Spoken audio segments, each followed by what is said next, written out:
Hey everybody, welcome back to my channel. Today I'm going to be showing you how to take your basic 1-dart bodice block and convert it into a 2-dart bodice block.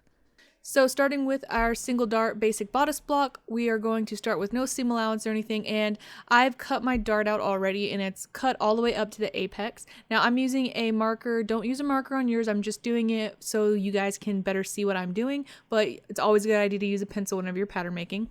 So the first thing we're going to do is draw a straight line in the middle of our paper.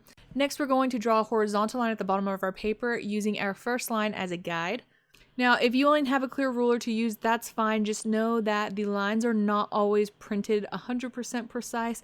So if you notice some wonkiness with your patterns and things, you might try and use a metal L square or T square or whatever.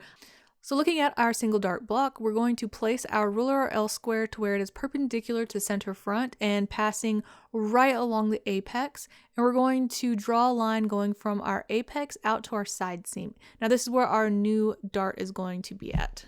Now you can cut along that line that we just drew. You want to cut to, but not through the apex, and leave just a smidge of paper. That way it'll act as a hinge. Now we can go ahead and line center front up with that vertical line that we just drew, and then you want the center front waist to line up with the horizontal line. Now my bodice piece that I'm working with here is very straight at the waist. More than likely yours is not going to be that straight, and so it's okay if it curves off of that line. It's not a big deal. You just want to make sure that the point at center front is lined up with your horizontal line. The rest of it doesn't matter. Now we can start to open up our new dart by bringing down that little hinge piece of paper that we created earlier, and you want to move it down until the side seam and waist intersection point touches that horizontal line. Now we can mark all the way around our pattern, making sure to get that apex point.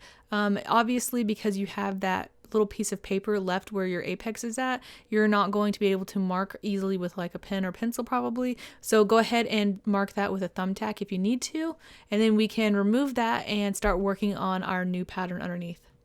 So the next thing that we're going to want to do is to shorten our dart. So the first thing I always do is find the center of my darts, and then starting with our waist dart, I like to lower that at minimum 5/8 of an inch, though you can go more and you probably will want to if you have a larger cup size. And then for our side dart, the minimum is usually around 3/4 of an inch, though once again, you are definitely going to want to shorten that even more if you have a larger cup size. Once you have your new dart tip, connect it back to your dart legs and add your punch hole. If you're confused by any of the terminology that I'm using in this video, definitely go check out my video called What is a Dart? The Anatomy of a Dart. That way you can be up to speed on what I'm talking about.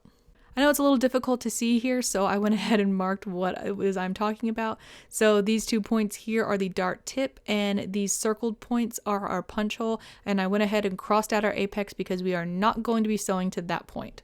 We're going to be sewing to the dart tip only. Now that our darts are completed, we can add our seam allowance to our pattern and also true our dart intake. If you don't know how to true darts, I have a video for that as well, and I will link it in the info cards up above. And if there's any other dart manipulation videos that you guys would like to see, please let me know in the comments down below.